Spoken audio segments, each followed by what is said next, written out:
Hi friends, welcome to our channel. ఈరోజు మనం అటుకులతో ఒక మంచి స్నాక్ రెసిపీ ఎలా తయారు చేయాలో చూద్దాం. ఇందుకోసం ముందుగా ఒక గిన్నెలో ఒక కప్పు నిండుగా అటుకులు తీసుకొని వేసుకోవాలి. వీటిని ఒక కప్పు నీళ్లు పోసుకొని శుభ్రంగా వాష్ చేసుకోవాలి. ఇప్పుడు మళ్ళీ కొద్దిగా వాటర్ తీసుకొని మళ్ళీ వాష్ చేసుకున్న తర్వాత వీటన్నింటినీ ఒక ఫిల్టర్లో వేసుకొని వడగట్టుకోవాలి.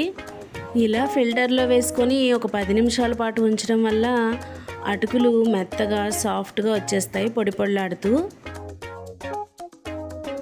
ఇప్పుడు మరో గిన్నె తీసుకొని 2 స్పూన్ల ఆయిల్ వేసుకొని ఇందులో 2 స్పూన్ల వరకు పల్లీలు వేసి లైట్గా ఫ్రై చేసుకోవాలి. ఇప్పుడు ఇందులో ఒక హాఫ్ స్పూన్ వరకు ఆవాలు, హాఫ్ స్పూన్ వరకు జీలకర్ర వేసి అవి లైట్గా ఫ్రై అయిన తర్వాత కొద్దిగా కరివేపాకు, 2 తరిగిన పచ్చిమిర్చి వేసి వాటిని కూడా లైట్గా ఫ్రై చేసుకోవాలి. ఇప్పుడు మనం ఇందాక వడగట్టుకున్న అటుకులు చూడండి, సాఫ్ట్గా పొడి పొడిలాడుతూ వచ్చేసాయి కదా. ఇప్పుడు వీటిని కూడా ఇందులో వేసి కాస్త ఫ్రై చేసుకోవాలి. ఇప్పుడు ఇందులో రుచికి సరిపడా ఉప్పు, చిటికెడు పసుపు వేసుకోవాలి. ఇప్పుడు స్టవ్ లో ఫ్లేమ్లో పెట్టుకొని ఈ అటుకుల్ని ఒక 5 నుంచి 10 నిమిషాల పాటు కలుపుతూ వేయించుకోవాలి. ఇప్పుడు చివరగా చిటికెడు జీరా పౌడరు, సన్నగా తరిగిన ఒక చిన్న ఉల్లిపాయ, అర్ధ చెక్క నిమ్మరసం పిండి స్టవ్ ఆఫ్ చేసి కలుపుకుంటే సరిపోతుంది.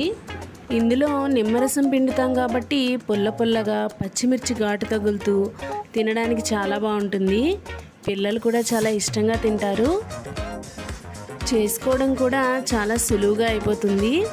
శ్రమ తక్కువ సమయంలోనే అయిపోతుంది కాబట్టి మీరు కూడా తప్పకుండా ట్రై చేయండి. Thank you for watching.